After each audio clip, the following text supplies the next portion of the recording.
Página 15, síntese histórica da pregação. A história está repleta dos registros daqueles que foram fiéis mensageiros de Deus.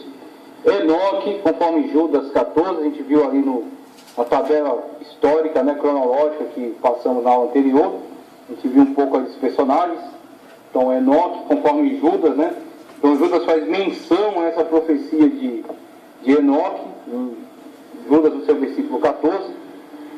Profetizou. Noé foi pregador da justiça de Deus, pregoeiro da justiça, conforme 2 de Pedro 2,5. Moisés fez 3 longos discursos em Deuteronômio. Josué e Samuel transmitiram a mensagem de Deus. Jeremias, durante 23 anos, proclamou a palavra de Deus. Jeremias 25:3. Ah, meu Deus, hein? Pois é. Mas que mensagem dura, hein? Que mensagem pesada, que mensagem dura. Jeremias foi contra tudo aquilo que esperava que ele profetizasse. Queria que ele profetizasse bênção, vitória, só que ele entregou a verdade. Então, ao entregar a verdade, só dizer uma pessoa teve que pagar as consequências. Tão comprometida com isso, pois é. Sofrer as consequências quase diárias. Só aquilo não merecia a fé de alguém. Exatamente, só um referencial, né, que esse homem devia ser. Maravilha, realmente. Ele teria sido um privilégio mesmo. Os profetas, proclamador ou revelador, e não simplesmente prenunciador, ou seja, aquele que prenuncia algo futuro. Também proclamador, aquele que torna pública a mensagem de Deus, né? E revelador, né? Aquele que traz uma mensagem profética revelada da parte de Deus para o povo. E não simplesmente um prenunciador. Ardiam de zelo pelo Senhor e pronunciavam com veemência e vigor a estupenda expressão "assim diz o Senhor". Essa fórmula, né, pela qual, a partir dessa declaração, toda aquela mensagem que vem seguida a ela é uma revelação da parte de Deus. Então Deus está tomando de empréstimo a boca do profeta para trazer a revelação da sua mensagem. E aí o profeta faz essa anunciação, "assim diz o Senhor", e a partir daí ele conclama, ele faz a proclamação das palavras que foram reveladas por Deus a ele. E aí ele fala um pouco acerca do zelo, e como o zelo, inclusive um versículo bíblico que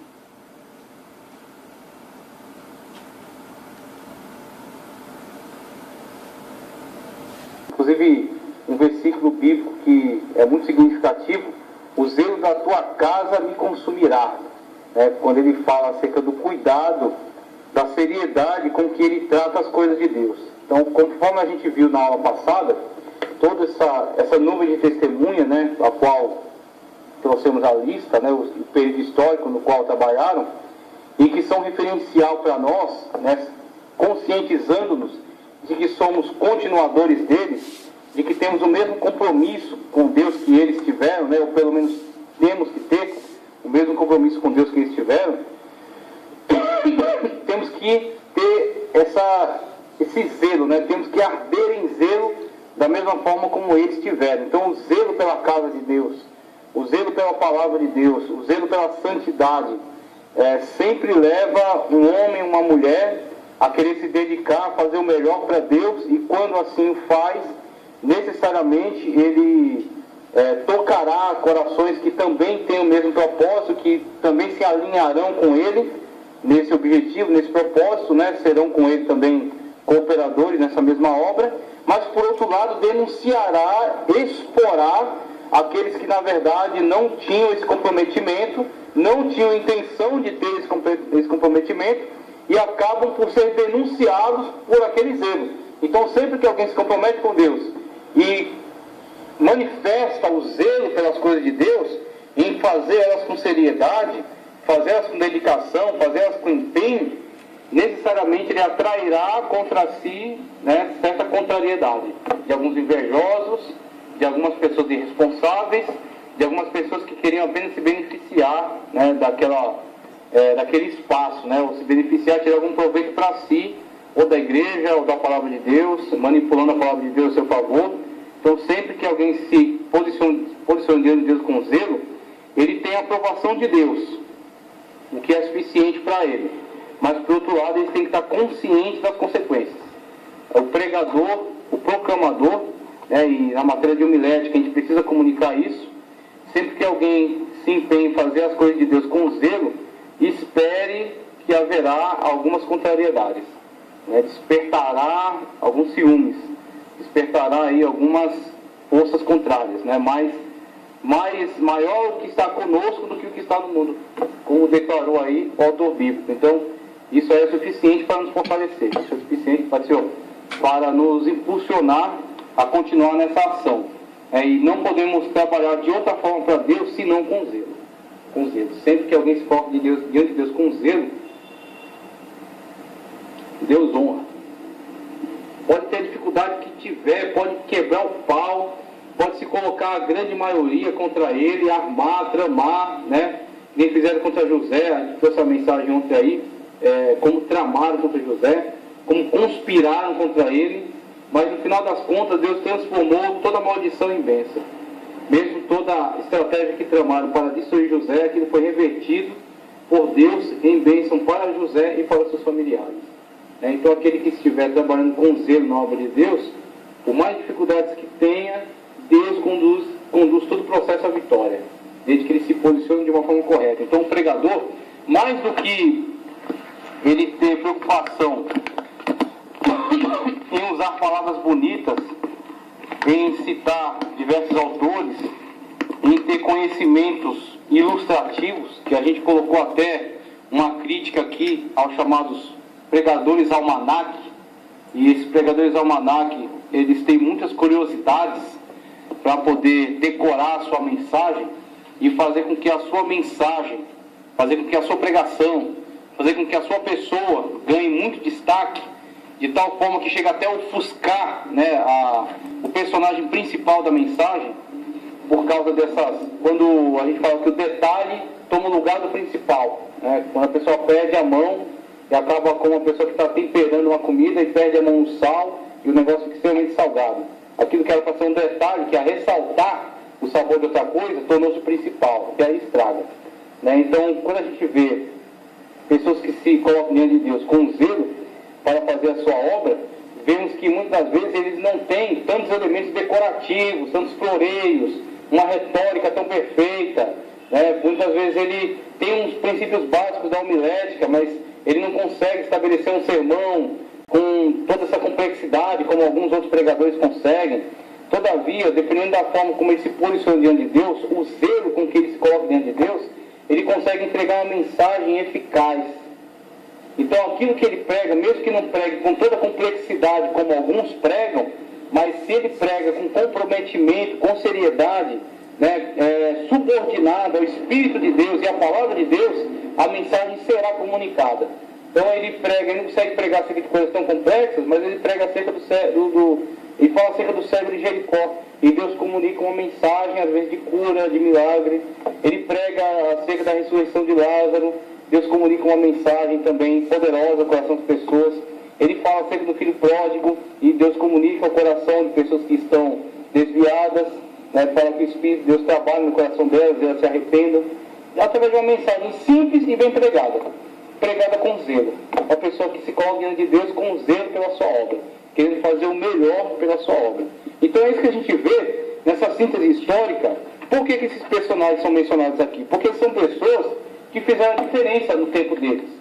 Pessoas que fizeram a diferença, que se posicionaram de tal forma que a mensagem que eles entregaram da parte de Deus tinha tanto zelo naquilo que eles estavam fazendo, que foi eficaz, que marcou a sua época, tá certo? Que influenciou pessoas da sua época a servirem a Deus de uma forma melhor, a se consertarem, a cooperarem na obra de Deus. Então a gente vê, a partir daqui, a história, página 15, hein, para quem chegou agora, a história nos faz saber que Crisóstomo, olha que nome bonito aí, nome lindo, Crisóstomo, 347 a 407 depois de Cristo, Crisóstomo, dizem que foi no tempo dele que inclusive o cânon sagrado de Antigo e Novo Testamento foi completamente definido. Os livros já estavam prontos, já estavam circulando pelas igrejas.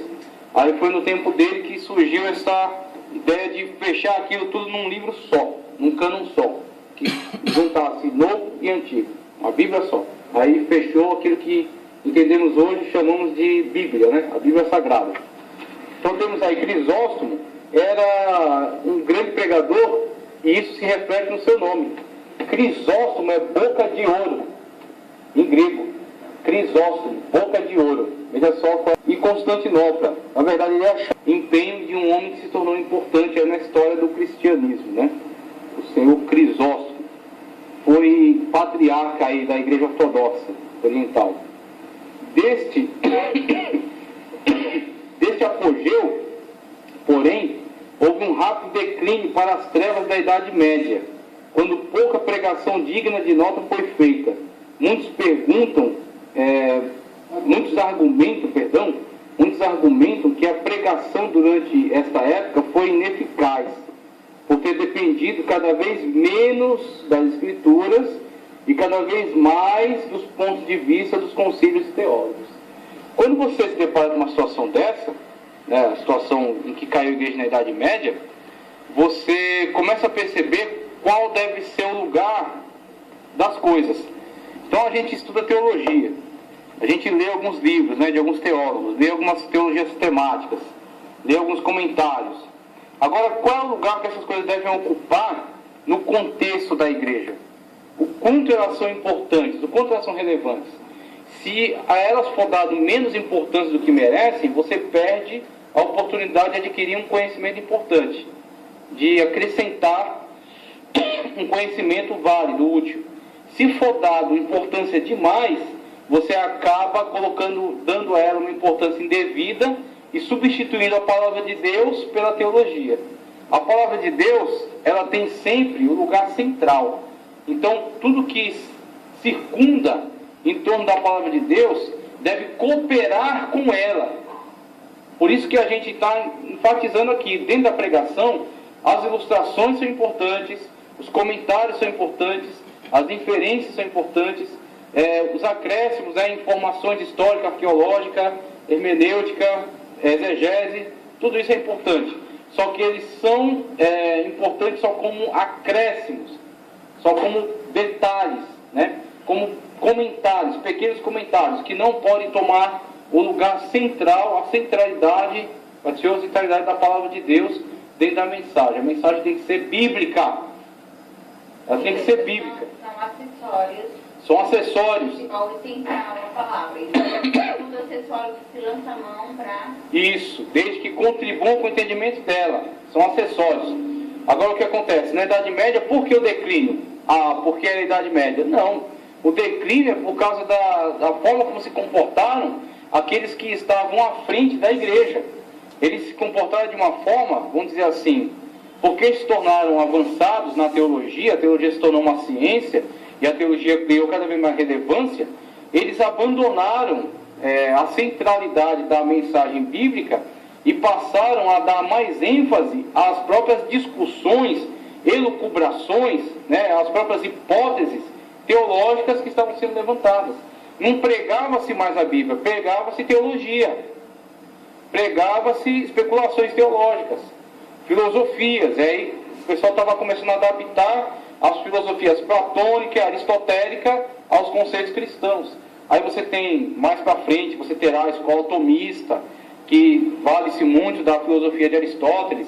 Antes disso, né, antes de Tomás Aquino, você teve Agostinho de Hipona, que se valeu da filosofia platônica e implantou isso dentro da teologia, aproveitou muito seus argumentos platônicos. Então o que acontece? Esses caras fizeram uma grande obra. Agora, a falha estava em muitos pregadores, em vez de se voltarem para a Bíblia e pregarem a Bíblia Sagrada, eles pregavam muito mais teologia e deixavam algum espaço para alguma menção rara acerca da Bíblia Sagrada. E aí você vê o estabelecimento das missas, por exemplo. Quando a igreja de fato estabeleceu as missas, né? Não havia mais uma proclamação da palavra diretamente, uma pregação bíblica, onde se faz menção de um texto, explicação do texto. Simplesmente você tem uma cerimônia rígida, fixa, onde você pega o texto em latim, você faz a leitura de alguns textos selecionados, de costas para o povo, faz aquela leitura em latim, realiza os sacrifícios ali da missa, né, toda aquela encenação da morte de Cristo, ressurreição, a hóstia que é entregue ao povo no final, e a única importância do povo estar ali é o fato de participar, não interagir com a missa, mas simplesmente observá-la. A missa é santa por si mesma, tanto que ela é chamada de sacramento. Só pelo fato dela ter sido realizada é o suficiente. Você não precisa entender a missa, você não precisa participar da missa, interagir com ela. Você simplesmente está ali e assiste. Ela é realizada, pelo fato dela ter sido realizada, cumpriu o seu papel, o seu objetivo. Então o que acontece? Quando se estabeleceu isso de uma forma muito séria dentro da igreja, afastou o povo da palavra de Deus, quebrou, derrubou essa ponte, né? Isolou a Bíblia, deixou a Bíblia, tornou a Bíblia um enigma para o povo. Somente os teólogos tinham acesso à Bíblia, e não tinham acesso para entregá-la ao povo, tinham acesso somente para lerem ela, né? Construírem uma teologia em cima dela e anunciarem ao povo só alguns aspectos mais teológicos do que bíblicos diretamente. Então o povo foi afastado do contato direto com a Bíblia Sagrada. Pode falar. Mas hoje, eu não sei se é isso, mas a renovação carismática que eles chamam... Hoje é outra coisa. Outra coisa. Mas ainda tem um pouco disso, porque... A reforma de Trento. Eu ouvi um padre no vídeo na internet dizendo que se o católico lê a Bíblia e acha que a Bíblia é mais importante do que a Igreja Católica, ele já não é mais um católico, ele é um isso aí.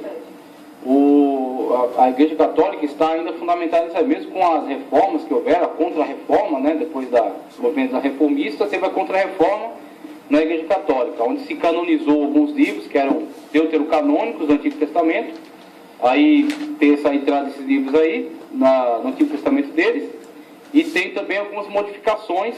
Aí depois veio o Vaticano II, fez outras modificações. Hoje você vai numa missa, eu tenho uma Bíblia Católica em casa que tem toda a parte que o povo participa da missa. Então o povo fala algumas palavras, tem uns cânticos. Então mudou a cara da missa hoje, o pessoal está interagindo mais. Mas mesmo assim continua essa mentalidade. A Igreja Católica, ela se impõe como autoridade acima da Bíblia Sagrada, acima da Bíblia. As palavras do Papa, elas têm o mesmo peso da Sagrada Escritura, e talvez até mais, porque o católico não é incentivado a ter contato direto com a Bíblia, mas sim por meio da igreja. A igreja interpreta a Bíblia e comunica a ele tem contato com a Bíblia por meio da Igreja Católica. E aí, conforme ele mesmo definiu, quando ele vai direto à Bíblia, ele já está com as características do protestantismo, porque foi esse o propósito da reforma, exatamente trazer novamente a centralidade da palavra de Deus, da Bíblia Sagrada, e colocar a Bíblia na mão do povo. Com o movimento da reforma, veio os grandes movimentos de interesse pelas traduções nos vernáculos, ou seja, o vernáculo é a língua pátria.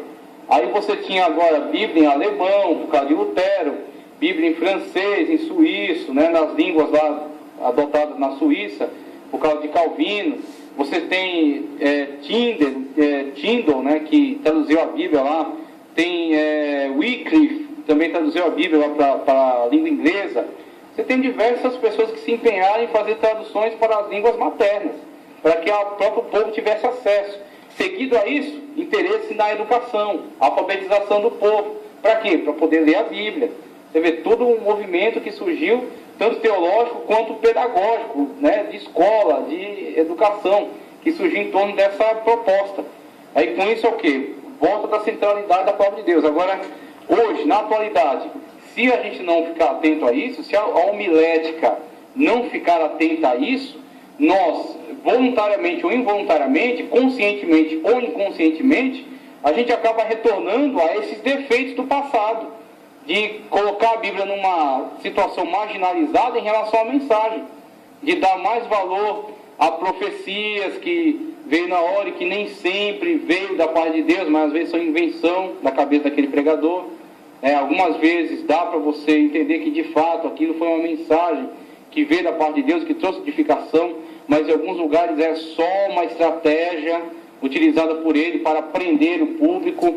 Em outras ocasiões, ele lê um pequeno trecho da Bíblia e traz ali uma grande distorção de significado sobre ele, prega em cima dessa distorção. Em outros lugares, ele traz tantas ilustrações que a Bíblia é só um detalhe. Ele traz tantas ilustrações interessantes que a Bíblia é só um detalhe na sua pregação. É o que a gente chama de pregador almanaque, né? É cheio de curiosidade. Então o que acontece? A gente tem que zelar, e aí onde entra aquilo que ele falou acerca do zelo, a gente tem que zelar pela centralidade da palavra de Deus. Como zelaram os personagens históricos.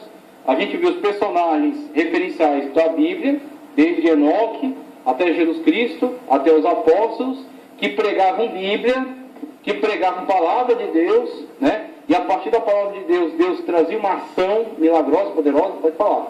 Não, Deus nunca se preocupou muito em usar pessoas assim, sabe? Ilustres, né? As pessoas. Quando tirou Moisés, primeiro Moisés ficou lá com grande ovelha. Foi. Teve todo um processo, né? 40 anos lá. Acredito que esse povo mais rude, assim, de Pedro, né? falava, não está enfeitando. Chegava e falava, Deus mandou falar isso. Verdade. Só cada vara Deus falou que vai morrer.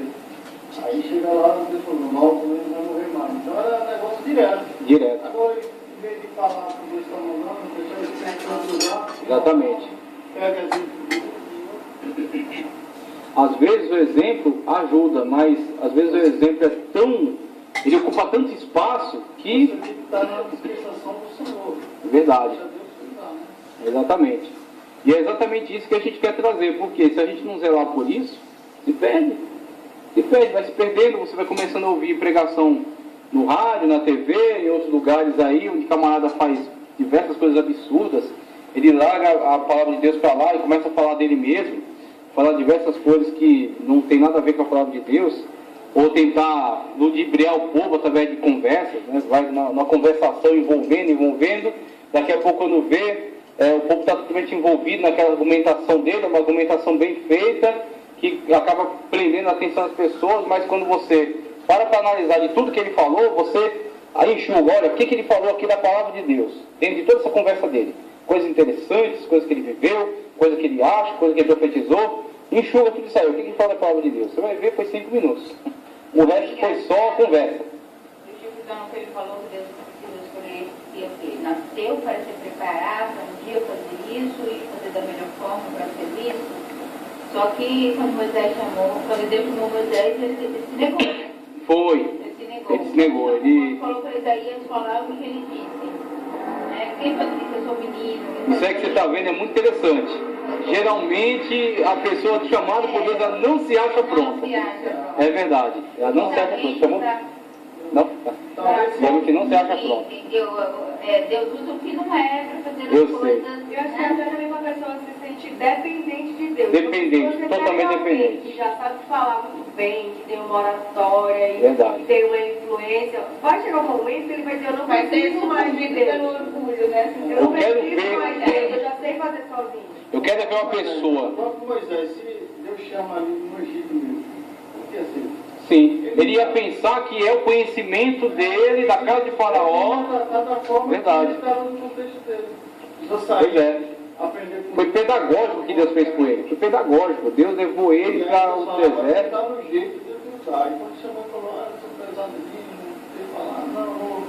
Enfrentou as dificuldades do deserto, enfrentou a sequidão. Ele já tinha ali se anulado de tudo. Exatamente.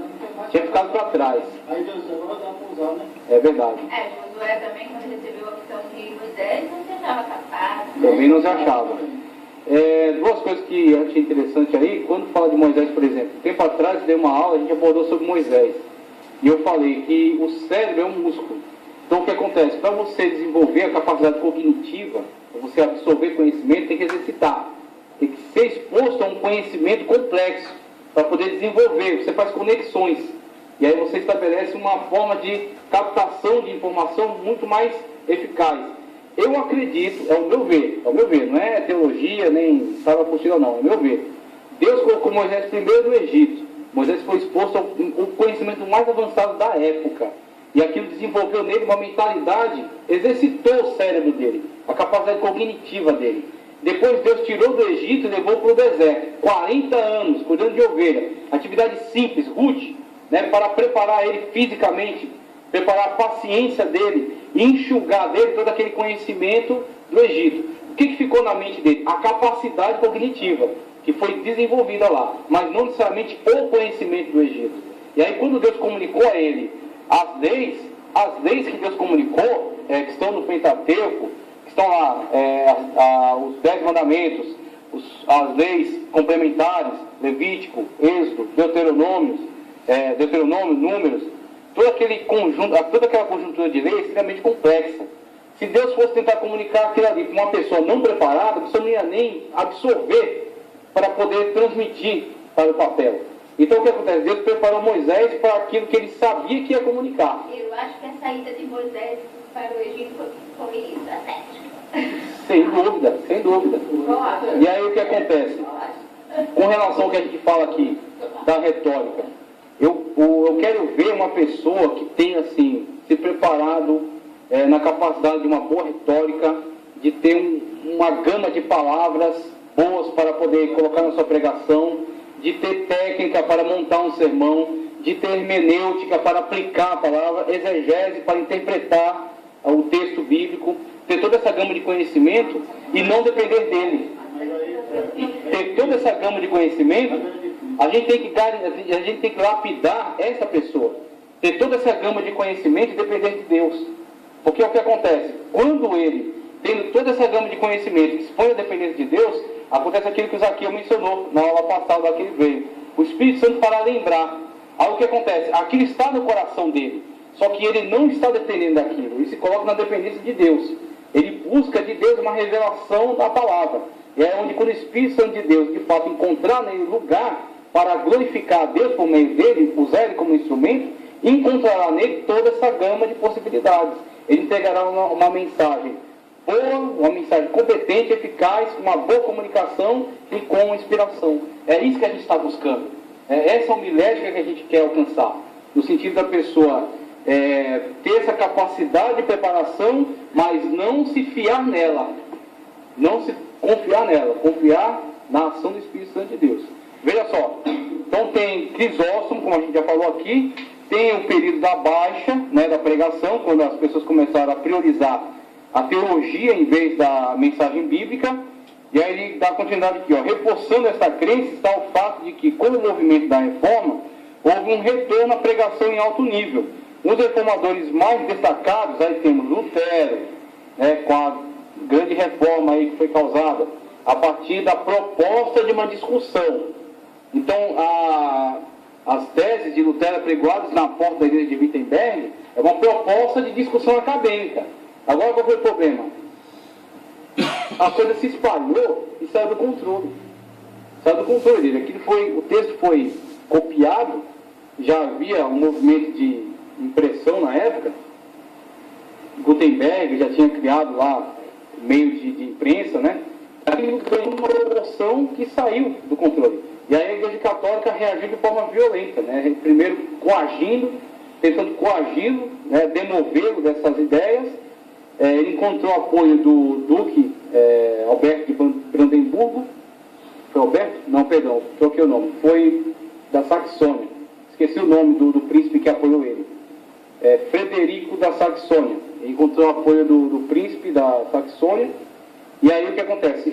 Essas pessoas estavam também interessadas em reagir contra a Igreja Católica, por causa do poder que a Igreja Católica exercia ali, poder econômico, e aí apoiaram o projeto de Lutero, se envolveram com Lutero, deram um apoio, um know-how político, vamos dizer assim, e aí Lutero deu prosseguimento a toda essa reforma. Mas esses apoios que Lutero teve, eles não tinham interesse na palavra, eles tinham interesse em... Os príncipes... Não necessariamente interesse na palavra, interesse político da igreja. Então o negócio a treta deles é com a igreja. Então de saco cheio da igreja. Então está surgindo esse cara aí, vamos apoiar. Agora Lutero foi beneficiado por esse apoio. Aí Lutero se empenhou. O foco dele de Lutero. O foco deles com Lutero não era propriamente o que Lutero fazia. Isso. Era a igreja católica. Era uma questão política para eles. Agora para Lutero não era. Aí para Lutero era toda a questão da reforma da igreja. Ele não vontade de romper com a igreja católica. Num primeiro momento não. Ele queria que tivesse uma mudança, mas exatamente. lá dentro. Mas depois que tudo se fechou para ele, o Papa lançou uma bula contra ele, aí ele vai lá na praça pública, leva a bula do Papa e queima. Aquilo ali foi acabou, cortou a aliança, agora cada um por si. Aí Lutero mandou ver mesmo. Aí depois teve a questão da dieta de Worms. Ele é capturado por um desses príncipes, que são apoiadores dele, e aí é levado para um castelo, aí lá começa a tradução da Bíblia. Aí vai traduzir a Bíblia para o alemão. Aí não tem mais, vai Bíblia, livros, textos, pregações, aí pau quebra. Aí vai a reforma, depois entra as guerras religiosas, né? Então o que acontece? Lutero, através desse contato que ele teve, por que ele foi impulsionado a tudo isso? Veja só o problema que ele arrumou para a cabeça dele. Né? Que nem o meu pai gosta de falar, onde que ele foi amarrar o burro dele? Então o que acontece?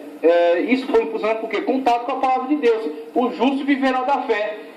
Pronto, o justo será salvo, a gente é salvo pela fé em Cristo Jesus. Daí surgem os 5 solas, né?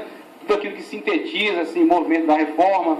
Surge aí todo esse empenho dele em traduzir a Bíblia, em tornar a Bíblia pública, impulsionado pela palavra de Deus. Então o que a gente ganha de observar o exemplo? Que o único impulsionador de uma ação que possa ser em prol da glória de Deus tem que vir da palavra. Tem que vir da palavra. Hoje a nossa linguagem, ela envolve muito a questão do avivamento. E a gente falar de avivamento sem partir de um conhecimento bíblico é completamente ineficaz. Avivamento só baseado em euforia, avivamento baseado em profetada, Não é avivamento, é movimento. é movimento, pois é. Pode falar. Se não tivesse feito isso, como seria a religião hoje? Teria vindo outro reformador. Deus não teria permitido que desse seguimento dele que estava. Foi a de Deus, o episódio que aconteceu com Lutero? Eu creio que foi. Pelo menos eu acredito que foi. Deus usou aqueles meios ali. Lutero era um homem perfeito, que fez tudo certinho, era uma pessoa que tinha uma ortodoxia bíblica perfeita de forma alguma. Lutero tinha os problemas dele. Só que qual é a questão? Era tudo traumatizado. Ele tinha problemas pessoais, e toda pessoa que começa um movimento não faz aquilo de uma forma perfeita, vai sendo aperfeiçoado com o tempo. Então o que acontece? Se não fosse através de Lutero, tinha outros, as reformas estavam estourando em tudo que é lugar. Tinha os valdenses. Certamente esses outros também não seriam perfeitos. Exatamente, como nós também não Até somos. hoje, né? Então tinha os valdenses, Bastante reforma. depois teve Zwinglio, que fez a reforma também, a parte na Suíça. A reforma de Zwinglio não tem nada a ver com a de Lutero. Zwinglio faz a reforma lá, Lutero faz a reforma aqui. Zwinglio tentou se unir com Lutero não quis. Lutero era difícil, ele. Era chato, era complicado. Ele tinha problemas psicológicos, de aceitação. Tinha um problema sério. Ele tinha depressão, ele vivia em depressão, porque Ele ele sentia achava uma que perseguição do demônio contra ele, ele tem Perdão, né? pedido perdão, pois é. Perdão. Já era sinais, né, de uma pessoa que tinha problemas sérios. Mas eu não escolhi as coisas loucas. As coisas loucas, exatamente. A gente tem. É interessante isso, a gente pensa que Deus vai escolher só o certinho, né? Às vezes, de quem Deus precisa, às vezes é do problemático mesmo. É porque fala e não tem que falar. Fala e... Se a pessoa fosse certinho, não teria Então. que queimar que passa por vitória. Se fosse certinho, exatamente, eu acho que é exatamente isso. A ética não ia deixar queimar tudo aqui. A ética não ia deixar. E outra coisa, se fosse certinho, ele não ia querer se envolver num problema desse tamanho. Ele ia falar, eu vou perder a minha paz, a minha tranquilidade para me envolver num negócio desse. Brigar contra a igreja. E a minha cabeça, né? Não é nem Aí Deus falou, eu quero fazer uma reforma aqui, peraí que eu vou escolher um cara que vai fazer. Aí escolheu o pé. Já, vamos meter logo A o pé e gente tudo. hoje não tem, a gente fica com medo de entrar numa disputa. Eu Só sei. o Zaqueu entra. Mas a gente... Ah, mas aqui já nasceu para isso mesmo. Deus está preparando eles para uma grande coisa. Mas já tem coisa de jacaré, você já veio pronto para isso. Então, ó, teve Lutero, teve Calvino. Eu também não sou. Eu não posso apanhar. Vê só isso aqui, ó. De Lutero para Calvino mesmo. Ó. Cada um tem características muito diferentes. Lutero é muito mais aguerrido. Calvino é muito mais um acadêmico. Calvino, ele inclusive, ele nem queria se envolver com essa treta que estava rolando lá na Suíça. Ele fez o possível para cair fora dali. Ele foi convencido, não vou me lembrar o nome da pessoa que convenceu ele a ficar na Suíça, mas ele foi convencido quase que por uma coerção. A pessoa se ajoelhou diante de Calvino e falou, se você não se envolver com a obra de Deus aqui, Deus vai te punir. A pessoa coagiu ele, aí ele se viu tocado por aquela ameaça, uma ameaça que ele sentiu que de fato Deus poderia atentar contra ele, por ele não se envolver na obra de Deus. Ele resolveu ficar na Suíça, aí implementou uma reforma. No que ele implementou uma reforma, a reforma pegou muito pesado, queria reformar os costumes de uma forma muito séria, tornar o país muito sério, muito controlado. O pessoal não gostou, expulsou ele de lá. Aí foi para aquilo que hoje a gente chama de República Tcheca, que é a Tchecoslováquia da época. Eu acho que ele foi em Praga. Foi para lá, ficou cuidando da vida dele, congregando, depois amenizou as coisas na Suíça. A situação ficou meio complicada lá em relação à teologia, em relação à igreja, as reformas que estavam acontecendo, chamaram de volta. Aí Lutero voltou, mas também colocou as condições dele. Aí voltou, aí foi aceito, organizou a teologia lá, organizou a igreja, formou o chamado consistório, que é a parte burocrática da igreja, que administrava também de certa forma o país. O país não foi entregue na mão dele, mas ele tinha uma grande influência sobre cultura, sobre pregação, sobre os costumes. E aí a Suíça se tornou um formador de líderes para as igrejas de vários países da Europa. Se tornou um formador. Inclusive Lutero mandou missões aqui para o Brasil, quando teve a descoberta, a implantação das colônias portuguesas.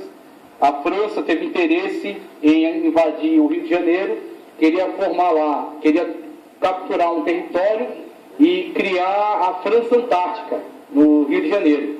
E aí Lutero, aproveitando a vinda desses franceses para cá, mandou lá representantes. E aí eles iam fundar o primeiro movimento protestante aqui no Brasil. Não deu certo, foram perseguidos, os franceses foram expulsos e eles foram mortos. Né? Os representantes que Lutero mandou foram mortos pelo padre Anchieta, né? Foram mortos pelo próprio padre, ele foi lá e enfiou a espada nos caras. O cara era sangue nos olhos mesmo. Mas depois a gente voltou e a gente ficou o pé aqui. Pois é. Põe ele como um cara manso e maravilhoso. Ele matou a espada os caras. Eles são citados nos livros de história, sempre muito rodeados de exatamente. Ah, sim. Muito bem. Tem outro lado. Então Calvino é uma grande acadêmica. Inclusive a obra que Calvino escreveu se tornou a primeira sistematização teológica, vamos dizer assim. Lutero escreveu muito, mas Calvino sistematizou assim, a teologia da igreja reformada, através da chamada instituição da religião cristã. Eu tenho esse livro, na verdade são 4 tomos, é muito bom. Exatamente, pois é. É muito bom o livro. Agora, aquilo que a gente sempre discute, são teólogos, não são palavra sagrada, revelada. Eles têm que ser lidos e tomados algum referencial dele, mas nunca seguidos de uma forma a acatar tudo que ele diz. Tem que ser analisado o que ele fala. E principalmente subordinado à Bíblia.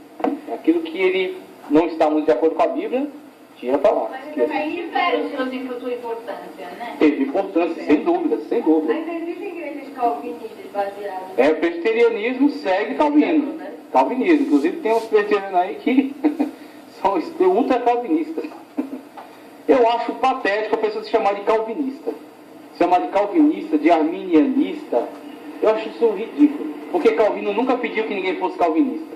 Calvino escreveu aquilo que ele entendeu e deu o seu melhor para interpretar a Sagrada Escritura. Agora o que acontece? Por que eu seria calvinista? Por que eu seria seguidor das ideias de Calvino? Sendo Calvino também um homem falho. Porque ele só seguia a Bíblia. Só faz sentido ser cristão. Só. Aí Calvino, se ele agregar alguma coisa no meu cristianismo, eu posso aproveitar, como eu já aproveitei coisas de Calvino na aula. Armínio também. Eu não sou arminiano. Eu simplesmente leio os textos de Armínio, aquilo que for útil para o entendimento da palavra eu uso. Só que eu não tenho que seguir o que Armínio disse. Eu tenho simplesmente que lê-lo e aproveitar tirar algum benefício dali, se tiver. Né? Eu não sou agostiniano. Eu acho patético essas coisas que as pessoas falam. Eu sou calvinista. Nem calvinista, nem arminianista, nem agostinianista. A gente tem que ser cristão. Isso, cara. E a palavra do Senhor é infalível, é inerrante. A palavra de Cristo. Então Calvino, que deu sua importante contribuição, Knox, tá certo? Zwingli primeiro. É que ele não colocou aqui, mas eu fiz questão de pôr, Zwingli, que é o grande reformador aí da Suíça, né? Veio o Zwingli, depois veio o Calvino, na verdade, eu inverti um pouco. Tem depois Knox, foi importante aí, acho que é escocês, né? Escocês, se eu não estou confundindo. Grandes reformadores, pessoas que propagavam a palavra de Deus. E esse aqui, então, John Wesley. Muito importante, inclusive foi um dos que deram apoio começou a surgir um movimento pentecostal, pré-pentecostal, né? Antes da advento da Rua Azusa, começou já algumas pessoas buscarem mais inspiração, santificarem sua vida, pregarem com mais ênfase, com mais poder de Deus, e o Wesley deu apoio a essa iniciativa. O Wesley já, podemos dizer assim, um pré-pentecostal. É muito bom a teologia de John Wesley, eu li alguma coisa dele, e é muito bom mesmo, um homem que influenciou muito também a obra de Deus, pelo zelo, pela dedicação que ele teve. Grande pregador. Não foi esse que ele foi expulso da igreja, que não deixavam mais ele pregar? A igreja oficial da Inglaterra, a igreja anglicana. Porque ele aceitava o Espírito Santo, né? Ele acreditava no Espírito Santo. Exatamente. E aí ele foi expulso de uma igreja e ele pregava nas praças. Pregava nas praças, e quem ensinou ele a pregar nas praças foi George Whitefield, que era calvinista. Aí o que acontece? George Whitefield e ele tinham certas diferenças. Ele era assim, era um pré-pentecostal, o Wesley. E George Whitefield era calvinista mesmo. Só que era assim, um calvinista que tinha coragem, ousadia, pregava nas praças, tinha uma mensagem ousada mesmo, era grandemente usado por Deus. E aí os dois, George Whitefield, que começou a chamar o Wesley para essas pregações de praça pública. Aí pregava para os mineiros, pregava para os trabalhadores nas primeiras fábricas que surgiam, pregava assim em áreas públicas, atraía grandes multidões através da pregação deles. Mineiro. Baiano ainda não tinha, ainda estava. São disciplinados. É verdade. Mas ele começou essa obra aí, depois ia chegar nos baianos. Depois alguém ia ser mandado para lá. Veja só. Aí tem esse camarada, Savonarola, Gerolamo Savonarola. Esse cabra é de dentro da igreja católica mesmo. É de dentro da igreja católica. Só que a forma como ele se comprometeu com a verdade, a escritura, levou ele a incomodar. Mesmo dentro da igreja católica, ele causou incômodo por causa da denúncia que ele fazia. Na época dele, o movimento humanista estava ficando muito forte na Itália. Já havia grandes instituições de ensino, estava tendo transformações culturais. E ele se posicionou firmemente contra isso, enfatizando a palavra de Deus, os bons costumes, a tradição cristã, e aí onde ele andou por muitos lugares, pregando essa mensagem com essa ênfase, denunciando até aspectos da igreja católica, de dentro da igreja católica, denunciando alguns aspectos incorretos da igreja católica. Ele era de Florença, até que, de tanto que ele incomodou, foi morto, foi queimado, foi sentenciado, foi queimado, né? Mas foi um dos reformadores de dentro da igreja. Ele conseguiu ser um pregador, exatamente, conseguiu ser um reformador de dentro da igreja mesmo. Sequência aí temos quem é esse cabra? Jonathan Edwards. Aí a gente lembra daquela pregação, né? Pecadores amam o Deus irado. Por que ele chegou a essa... Por que Deus entregou tal mensagem, né, a ele, com o impacto que causou na sociedade da época dele? Por causa da dedicação, do empenho. Ele não é melhor do que ninguém, né? Ele não é melhor do que nós, nem nós seríamos melhores do que ele. Simplesmente ele teve empenho e dedicação no que estava fazendo. Ele se concentrou em buscar a Deus, ele não se apoiou no conhecimento que tinha. É isso que estamos buscando, é isso que estamos provocando, né, com essa homilética. Estamos provocando isso, não ser preguiçoso, porque Deus não tolera, né, irresponsável, preguiçoso, não ser preguiçoso nos estudos, buscar se preparar, né, se municiar de conhecimento suficiente, necessário, mas se colocar nas mãos de Deus como instrumento para a propagação da palavra de Deus, para que a palavra de Deus tenha o centro e para que o Espírito de Deus seja o motivador, seja o impulsionador da ação, e para que o seu conhecimento seja um acessório. Aí quando o seu conhecimento for um acessório por meio do qual a transmissão será facilitada, você poderá surtir o efeito, a sua pregação poderá surtir o efeito que a pregação de Jonathan Edwards surtiu. Ele foi um pregador que conseguiu impactar na sociedade, porque ele foi no âmago do problema, no âmago. A mensagem não veio para massagear ego, não veio para engrandecer o homem, a mensagem não veio para agradar as pessoas, mas a mensagem também não veio para surrar as pessoas, para humilhá-las, não era o propósito dele, o propósito dele é a verdade em Cristo Jesus. Então a verdade em Cristo Jesus por meio da palavra. Denunciou o pecado das pessoas. Quando denunciou o pecado, também mostrou a elas qual é a importância do seu arrependimento, do seu perdão, de buscar o perdão de Deus. E é onde ele conseguiu impactar a sociedade e influenciou. A influência não ficou retida dentro dos muros da igreja. Influenciou a sociedade também fora, nos seus aspectos externos, numa mudança de comportamento, numa mudança de vida. Tá certo? Então, temos que levantar muitos e muitos pregadores com o mesmo zelo. Uma igreja precisa de muitas pessoas com o mesmo zelo. Só você pensar no número de igrejas que existem e na quantidade de pregadores que são necessários para sustentar uma mensagem sadia da palavra de Deus. Dentre as igrejas que tem, quantos pregadores você imagina que são empenhados em pregar a palavra de Deus com eficácia? Pregar a integralidade da palavra de Deus, né? Na sua verdade, transformar vidas por meio da palavra. É sempre necessário. Não tem fim assim, a necessidade de incentivar esse tipo de ação, de incentivar pregadores fiéis, né, da palavra de Deus. A gente segue aí, já caminhando para o final, George Whitefield, como eu já tinha mencionado, tá, que está ligado aí a John Wesley, tá? John Wesley também era um pregador que pregava muito em lugares públicos e levou muitas pessoas à conversão por causa de uma pregação de uma palavra que tinha ousadia e tinha inteligência. Pregava para as massas. Então, com certeza, numa pregação dessas, ele tem que adaptar a sua fala ao público. Mesmo que ele tenha um vasto conhecimento teológico, filosófico, ele tem que adaptar a sua fala ao público. O cara está pregando para mineiros, perto de uma mina. Não mineiros de Minas Gerais. Mineiros que garimpam nas minas de carvão. E os de Minas Gerais estavam ainda aí esperando a vinda de algum missionário para cá. Tanto os mineiros quanto os baianos, paraibanos. Eu estou falando de mineiros que trabalham nas minas de carvão. Agora, em outro lugar, ele prega para os acadêmicos. Em outro lugar, ele prega numa praça pública, prega numa igreja. Ele tem que adaptar a sua mensagem ao público. Mas tem que ter a mesma ênfase, né? O mesmo impacto. E aí, a gente fecha com esse cabra aqui, ó. Quem é esse cabra aí? Conhecido, hein? Charles Spurgeon, chamado Príncipe dos Pregadores. Príncipe dos Pregadores. Também movimento de reforma. E esses movimentos evangelísticos, missionários, já estava forte. Em alguns momentos tinha um certo declínio, principalmente porque a igreja oficial não apoiava, a igreja oficial perseguia, foram muito perseguidos, os presbiterianos, os anabatistas, né? Os chamados... tem outros movimentos que eu não estou me lembrando agora não, mas alguns movimentos que não estavam alinhados com a igreja oficial.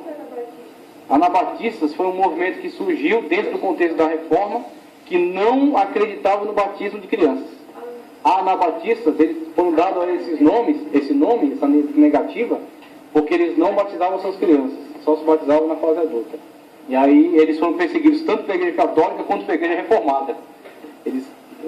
A situação deles ficou bem difícil mesmo. E aí nesse contexto surge Charles Spurgeon, que foi um homem que foi muito produtivo aí na palavra de Deus, na pregação da palavra de Deus, e atraiu grandes multidões. E até hoje você encontra muito material dele aí disponível. Tem, né? Sim, tem muito material dele.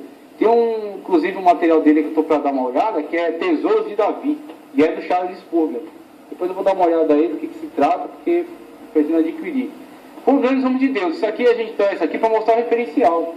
Mostrar que esses grandes homens de Deus, e até a gente poderia fazer uma lista também de grandes mulheres de Deus pregadoras. Também, com certeza, as mulheres participaram intensamente.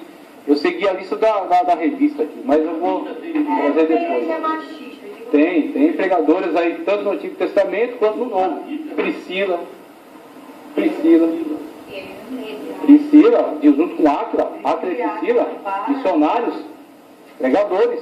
Você acha que eles não pregavam não? Tem uma que Paulo menciona, que ficava inclusive responsável pelas cartas dele. Eu não vou me recordar o nome agora, mas esse eu me recordei, a gente pode fazer uma lista depois. Mas pregadores e pregadoras, pessoas que se empenharam em propagar a palavra de Deus. Se tiver para intervalo agora...